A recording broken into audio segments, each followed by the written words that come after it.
va expliquer tous les sodotes pour la panassa et le mariage en même temps, c'est-à-dire comment à la fois trouver le zivouk et le million en une fois. Tout ça expliqué en un quart d'heure, chrono.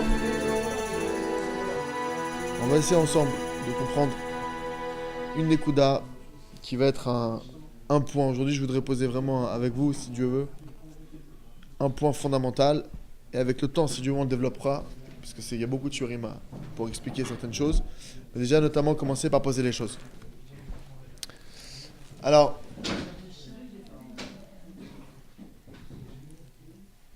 la Gemara, elle dit comme ça, dans la Gemara Brachot, en page 32b, il y a une phrase qui est extrêmement étonnante. Extrêmement étonnante parce qu'en fait, on a une contradiction qui va apparaître sur cette phrase.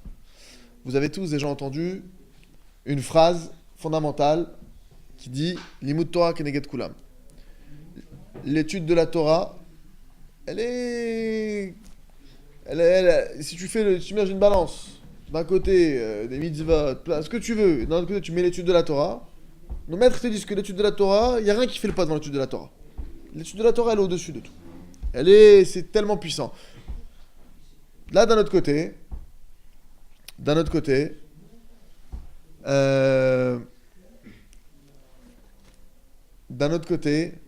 tu vois dans la Gemara Brachot, 32b, quelque chose de très étonnant.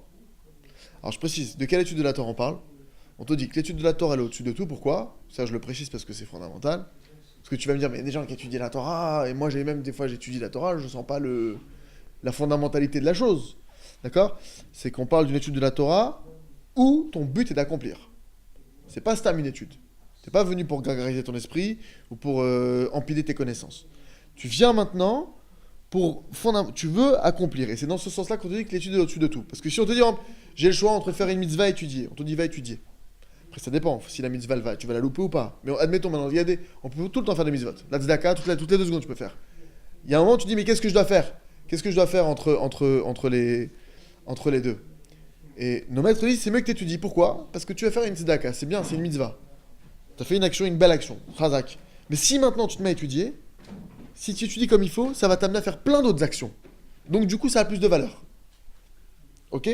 Maintenant quand tu prends la Gemara, donc on a cette donnée-là. Et effectivement l'étude est au-dessus de tout, sans compter que la Torah c'est quelque chose d'infini, chaque mot de Torah il a une valeur infinie, c'est des calculs à ne plus finir, il n'y a même pas de moyen de mesurer de ce qu'un mot de Torah, la valeur qu'il a. C'est la parole d'Hachem, c'est la pensée de Dieu, c'est énorme. Et pourtant, dans la Torah orale, le Talmud c'est la Torah orale, c'est écrit, page 32b, dans Brachot, Amar Rabbi Elazar. Il a dit Rabbi Elazar, Gdolat Fila, Yoter Mimaasim Tovim. La prière, elle est plus grande que les bonnes actions. La prière, elle est plus grande que les bonnes actions. On vient de dire que le but de la Torah, c'est quoi? Pourquoi on te dit que la Torah, elle est au-dessus de tout? Parce qu'elle t'amène à l'action. Tu comprends? Un type, il fait des mitzvot aujourd'hui. Mais s'il n'étudie pas, qui me dit qu'il va avancer, qu'il va évoluer, qu'il va changer? Rien ne me le dit. Et c'est en ce sens que la Torah, elle est grande. Parce que oui, elle amène l'homme à changer, à s'améliorer, à se remettre en question. Et du coup, d'une action simple qu'il fait, s'il étudie, il va en faire une autre, et une autre, et une autre, jusqu'à se parfaire et vraiment s'attacher à Dieu. Et là, on te dit, la prière, elle est au-dessus de tout. La Gemara, elle continue, elle te dit, She'en lecha gadol mimaasim tovim, yoter Moshe Rabbeinu. Parce qu'il n'y a pas de plus grande personne, la preuve par A plus B, c'est qu'il n'y a pas de plus grandes actions qui ont été perpétrées sur terre que celles de notre maître Moshe. Moshe Rabbeinu, il faut savoir que Moshe, il a des royalties dans toutes nos mitzvot. Toutes les actions qui sont perpétrées sur terre, Moshe, il a une part. Parce que sans lui, il n'y a pas de Torah. Et sans la Torah, on n'a pas de mitzvot. C'est-à-dire qu'en tout cas, nous, en tant que peuple, on n'aurait pas reçu ça. Moshe, donc lui maintenant, et sans compter que lui, il a fait sortir le peuple, il a sauvé la vie du peuple, il nous a fait traverser la mer, ça a été l'intermédiaire de Dieu, c'est lui qui descend la Torah, bref, c'est même pas définissable le degré des mitzvot, des actions, de la grandeur des actions qu'il a pu commettre Moshe. Regardez ce que la Gemara te dit. La Gemara nous dit, il n'y a pas de plus grande personne que Moshe en termes de mitzvot, malgré tout, malgré cela, bien qu'il était chargé en mitzvot, lo ne'ena, il n'a été répondu à sa demande de rentrer en Eretz Israël, et la betfila, seulement en prière. Normalement, Moshe veut rentrer en Israël sur le principe. Je dis, Moshe, c'est bon, t'inquiète pas. T'as du crédit. T'as même pas besoin, toi, entre guillemets, de demander quoi que ce soit. Un type, il vient, il a rendu 2000 services au roi. Ça va, laisse-le rentrer. Il peut rentrer en Israël, lui, tu vois. Chez Nehemar, Al Tosef Daber Elai. Il y a un verset qui te dit, parce qu'on sait que Moshe n'est pas rentré en Israël, on va expliquer pourquoi tout de suite. Al Tosef Daber Elai, ne rajoute pas une chose devant moi. Hachem lui dit, arrête de prier. Et juste après, qu'est-ce qu'il y a écrit? Allah Rosh Pisga. Il est monté au mont Pisga. C'est-à-dire que par la prière qu'il a effectuée, et là c'est un autre principe. Des fois tu pries, t'es pas exaucé sur ce que tu demandes. Moshe il a prié pour rentrer en Israël. Qu'est-ce qu'il a comme cadeau? Il a pu monter sur le mont Pisga. Le mont Pisga, qu'est-ce qui s'est passé là-bas? De là-bas il a pu zioter, il a pu scruter, il a pu poser ses yeux dessus. Le maître il enseigne que le simple fait que Moshe il a regardé la terre d'Israël, il a opéré de grandes réparations sur la terre, il a fait des choses incroyables. En tout cas, consolation qu'il a pu avoir Moshe Rabbeinu, on lui a dit tu rentres pas en Israël, malgré tout, on va te laisser la voir. Ça reste une consolation. Qu'est-ce qui lui a permis de recevoir ça? Sa prière. Maintenant, première chose qu'on apprend d'ici, au passage, c'est que des fois tu pries pour quelque chose. Tu pries pour quelque chose, tu la reçois pas, mais parce que tu reçois autre chose derrière. Exemple. Quelqu'un maintenant, il a fait X et Y bêtises. Le Yoda, il y a un décret sur lui. Dieu nous préserve. Il a un décret de perdre sa maison. Maintenant, lui, il prie pour s'acheter une Porsche. Il y a le décret qui court, qui va perdre sa maison, qui n'a plus de toit, plus rien. Et lui, il prie pour acheter une Porsche. Il prie bien. Tous les jours. Il fait son heure d'Ivoire des doutes, son heure d'isolement. Il fait tout ça. Et normalement, entre guillemets, d'après les comptes célestes, il est arrivé au compte de prière nécessaire pour avoir sa voiture. Parce qu'on va voir qu'il y a un compte. Il y a un compte de prière pour chaque chose. Il arrive à son compte de prière, il n'a pas de voiture. Il dit, purée, c'est du bidon, j'ai prié. Mais non, mon frère, t'es pas au courant de tous les calculs, tu devais perdre ta maison. Dieu, il a dit, bon, qu'est-ce qui est mieux? Qu'il ait sa Porsche ou qu'il garde sa maison? Si t'avais eu le choix, qu'est-ce que tu aurais choisi? La maison, je suis pas fou. Je vais pas vivre dans ma Porsche. D'accord? Donc déjà, il faut savoir que des fois, c'est ce qui se passe. Nous, on n'est pas au courant. Des fois, ça peut être autre chose. Ça peut être aussi qu'il y a un décret sur toute la ville. Tu vis dans cette ville, au passage. Pas dans une ville... Tu vis dans cette ville, que si le décret s'abat sur la ville, t'es touché. Par exemple, il y a une famine de décréter. Et si la famine, elle tombe, c'est toi tu vas être aussi touché. Tes enfants, ils sont là, tout le monde est là. Toi, maintenant, tu pries pour avoir une tonne d'argent. L'argent, il vient pas. Il m'en m'exauce pas. Oui, mais tu viens d'éviter la famine à toute la ville. Dieu, il rassemble toutes les prières de lui. Il dit, au lieu que vous donnez à toi ta Porsche, à toi ta veste en cuir, à toi ton truc, mieux vaut que vous évitiez la famine. Et effectivement, si on t'avait posé la question, toi-même, tu aurais dit, non, je préfère qu'il n'y ait pas la famine pour moi et mes gosses. Parce que c'est bien une veste en cuir, mais si on n'a plus de quoi manger, plus trop d'utilité. D'accord? Donc il y a cette notion-là, qu'on voit là, ici au passage. Parce que c'est pas logique. Moshe, il demande de rentrer en Israël, et on dit, et la Gemara te dit, attends, il a prié, et grâce à ça, qu'est-ce qu'il a eu? Mon Pisga. Mais c'est parce qu'il a demandé. Oui, alors pourquoi il a pas eu ça, Moshe? Parce que si on avait demandé à Moshe, si Dieu l'avait dit, voilà Moshe, si tu rentres en Israël, ce qui se passe, est-ce que tu veux rentrer? Moshe, il aurait dit non. Qu'est-ce qui se serait passé? Une des explications que le maître donne, c'est que Moshe Rabbeinu, Hachem ne l'a pas laissé rentrer en Israël. Pourquoi? Parce qu'en fait, tout ce que Moshe Rabbeinu et le roi David, ils avaient cette particularité. Les deux, tout ce qu'ils ont touché, c'est relié à l'éternité. Ils étaient tellement proches de Dieu que tout ce qu'eux, ils ont fait comme action, étant donné qu'ils sont très proches de Dieu, c'est quelque chose qui reste éternel. Moshe nous a sorti de l'esclavage, on n'y est jamais retourné. Moshe nous a sorti d'Égypte. A priori, il n'y a jamais eu il y a eu quelques juifs qui sont retournés par-ci par-là, mais le peuple juif n'y s'y est jamais réinstallé. Tout ce que Moshe il a établi, il a descendu la Torah, on ne l'a plus jamais enlevé. C'est des choses qui sont éternelles. S'il était rentré en Israël, qu'est-ce qui se serait passé? Il aurait construit le Beth Amikdash. Moshe. Et s'il avait construit le Beth Amikdash, qu'est-ce qui serait passé? Puisque Moshe, tout ce qu'il fait, c'est éternel, le Beth Amikdash n'aurait pas pu être détruit. Parce que Dieu n'aurait pas pu toucher à ça. Et si on n'avait pas détruit le Beth Amikdash, alors qu'est-ce qu'on aurait fait à la place? C'est le peuple juif qui aurait été détruit. Donc Dieu, en gros, il a dit, Moshe, tu préfères que le peuple juif y meure, ou tu préfères toi regarder depuis le mont Pisga la terre d'Eretz Israël? Moshe en personne, il aurait dit, je préfère regarder depuis le mont Pisga. Je préfère Hachem. C'est ce qui est écrit ici. Maintenant, Moshe Rabbeinu, au passage, tu vois dans la paracha Vaetchanan quelque chose d'incroyable. La Gemara, elle te dit, il est rempli de mitzvot, Moshe, on parle pas maintenant, là, c'est pas, entre guillemets, quelqu'un, on a un doute.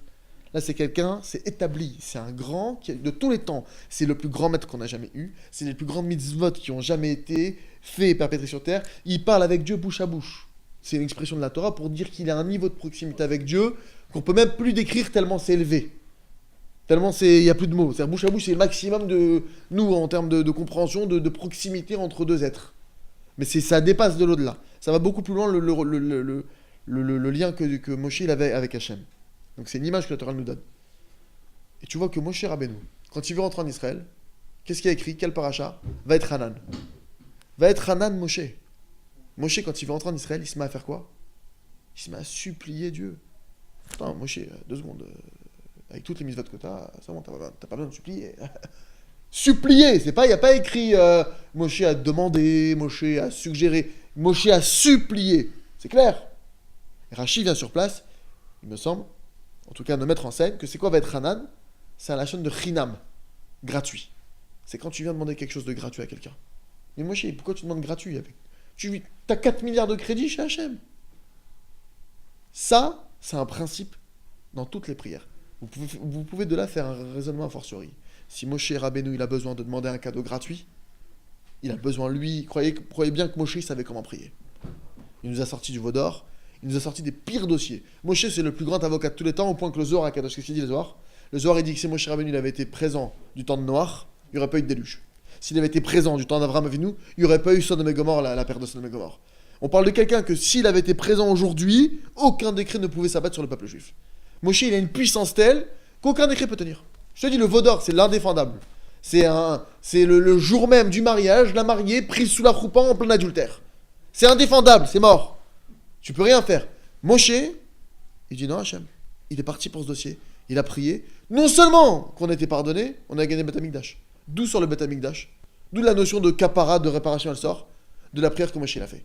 Hachem, il a dit, Salar Tikit Varecha.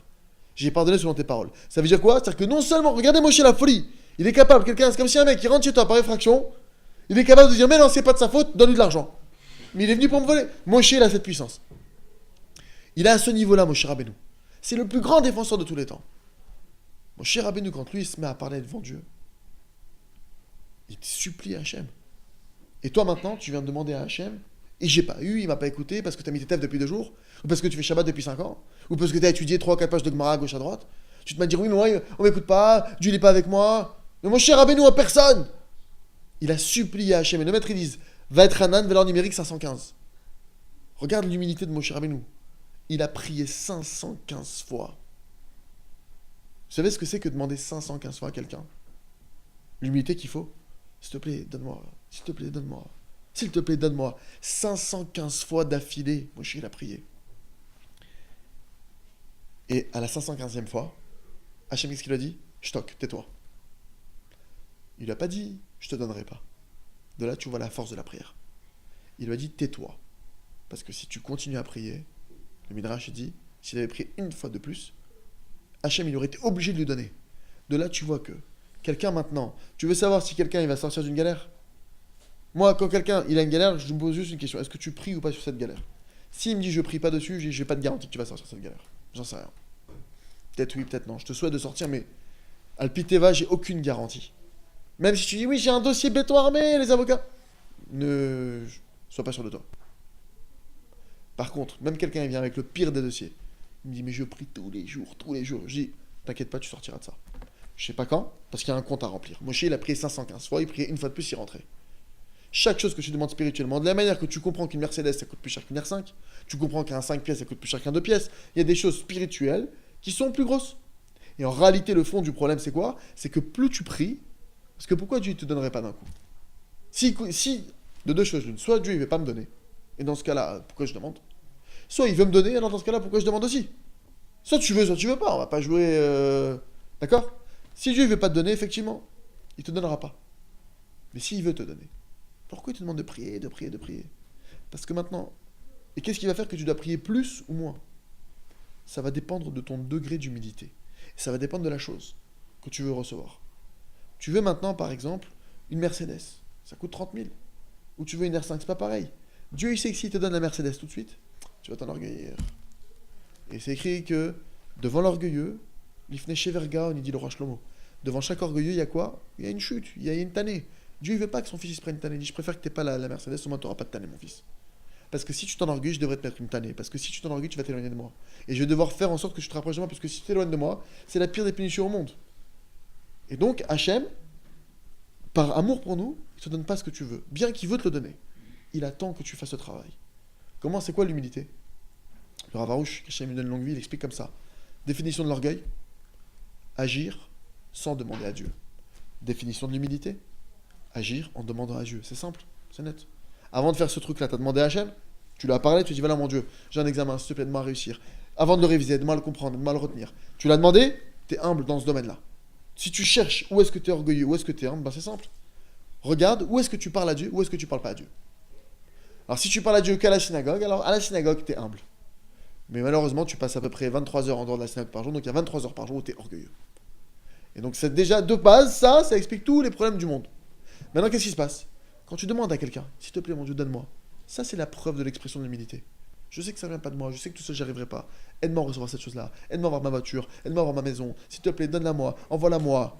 Et Dieu maintenant, plus la chose elle est grosse, plus le degré d'humilité il est important. Parce que tu reçois 1 milliard d'un coup, si t'as pas l'ustensile pour le recevoir, ça va te brûler. Tu mets du plomb dans un verre en plastique, qu'est-ce qui se passe? C'est un cadeau qu'on t'a fait ou c'est une punition? Si tu mets du plomb dans le plastique, t'es en train de brûler la table. Par contre, t'as du fer, t'as un récipient en titane. Là, on peut te mettre de l'or, même on te fait de l'or fondu, tu vas être content de l'avoir. Pareil, si tu reçois maintenant un cadeau qui est trop gros pour toi, qu'est-ce qui va se passer? Ton récipient, il va cramer. Et vous pouvez regarder que tous ceux qui ont gagné au loto, la plupart des gagnants du loto, la plupart derrière, soit ils ont tout perdu, soit ils sont endettés, il y a une galère. Je parle de ceux, entre guillemets, pas ceux qui étaient riches. Pas ceux qui étaient riches. J'ai connu quelqu'un indirectement qui a gagné au loto, une vraie somme, mais que c'était déjà quelqu'un qui avait de l'argent, qui était déjà dans les affaires. Lui, effectivement, il a pas... Sa tête, elle a pas tourné. Il avait déjà une grosse affaire, l'homme est où. Il a déjà une grosse affaire dans Paris, qui tourne très fort. Et en plus, il a gagné au loto. Donc le type, tu comprends, il n'a même pas compte un type qui gagne 1000 euros par mois. Tu lui mets 100 millions sur la table, il saute. Parce qu'il n'a pas le récipient. Il n'a pas le récipient. Donc Dieu, il te fait un cadeau que tu dois demander. C'est pour ça que Moshe, il a demandé 515 fois pour recevoir ça. Mais c'est aussi pour nous apprendre, parce que Dieu, tu peux poser la question, pourquoi Dieu l'a repoussé? Maintenant, mes amis, bon, il y a beaucoup de choses que je voulais dire. Le temps est court. Je vais vous lire quelque chose. J'ai besoin de vous lire quelque chose de fondamental. Parce que ce soir, j'aimerais juste poser une première pierre. Et cette pierre-là, si Dieu veut, on va essayer de la développer ensemble. Je vais vous lire une lettre qui a été écrite il y a plus de 200 ans par Rabbi Nachman de Breslev Zatzal. Rabbi Nachman, il a enseigné une chose. Il a dit: vers toi, mon proche, mon élève, mon cher élève, Koreani mvakesh mimcha, je te demande, je vais vous le traduire directement, arrête-toi s'il te plaît un instant. Arrête-toi un instant. Et écoute bien mes paroles. Je te parle pour ton bien éternel. Sache que j'ai dû beaucoup travailler avant de te rapprocher, avant d'arriver jusqu'à toi. Il m'a fallu beaucoup œuvrer pour arriver jusqu'à toi. Un peu, tu as sûrement dû comprendre un petit peu, d'accord, et ressentir un peu combien de miracles il a fallu pour que tu te rapproches. Chacun, il a dû vivre des épreuves. Chacun, ce soir, qui est présent ou qui écoute ses paroles, chacun, il sait par quoi il est passé dans sa vie pour arriver jusque-là. Et que peut-être, il y a 2 ans, s'il avait entendu les paroles qu'on est en train de dire maintenant, peut-être ça l'aurait même pas tilté, ou peut-être il serait même pas là, il sait très bien qu'il serait ailleurs. Chacun, il sait ce par quoi il a dû arriver pour arriver jusque-là. Et il dit, parce qu'une des conditions, il dit Rabbi Nachman, Shebaem mekarev ani, que par lesquelles je rapproche ceux qui me sont proches, c'est quoi? Shelo yitnu lacherim sheyarmu otam. Une des conditions, c'est que on ne laisse pas la possibilité aux autres de vous embrouiller.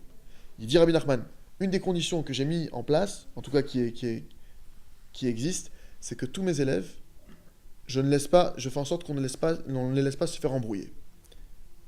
Velo yeramu em et atzmam, et que eux-mêmes, ils ne se laissent pas avoir.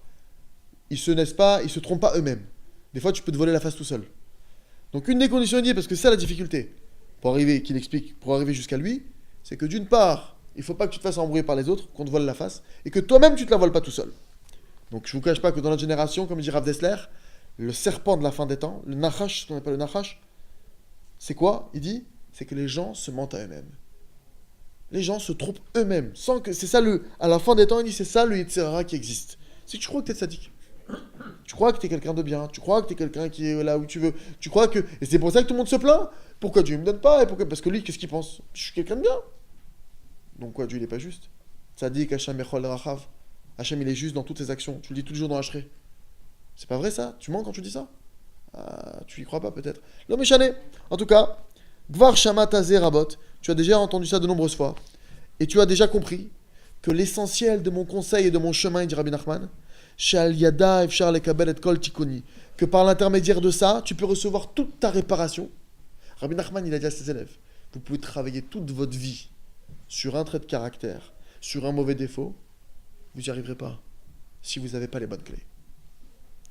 Et il dit, tu as compris que tout mon conseil et tout le chemin que j'enseigne par lequel tu peux arriver à ta réparation, les taken et ta kol, tout réparer, ou la guia, les machef char la guia, et d'arriver à ce qui est possible d'arriver à savoir le maximum. Rabbi Nachman a dit, je vais vous enseigner comment devenir comme moi. Et on sait qu'il a atteint un niveau, personne ne... C'est un niveau... Il a dit, je vais vous enseigner comment arriver à ça. Parce que c'est ça le rôle des tzadikim.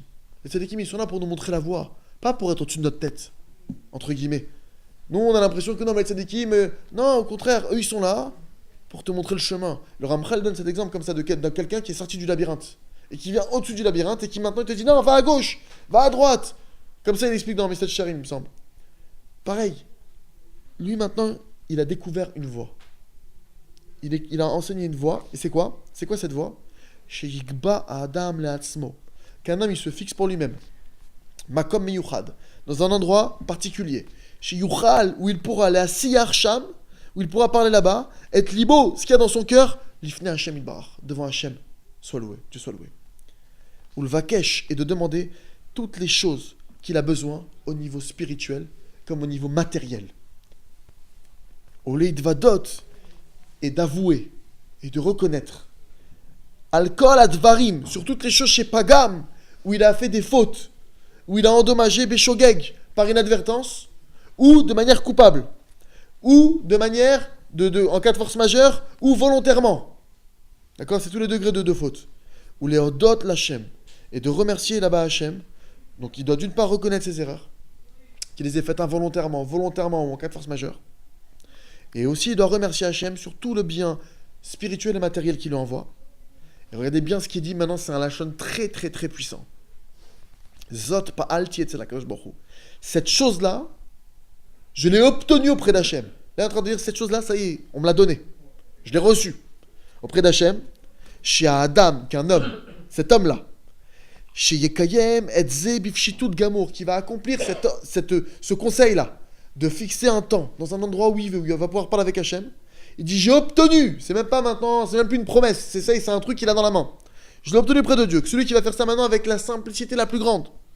La Hamod Kol Yom, de se tenir chaque jour, Sha'a, 1 heure, devant Hachem, en prière, Af, même si au moment où il va devant Dieu, il va dans cet endroit-là, il n'a aucun éveil du cœur, il est complètement endormi, il est complètement ramolli. Af, imlo yuchal daber shum dibur, même s'il n'arrive même pas à parler, il n'y a pas un son qui sort de sa bouche.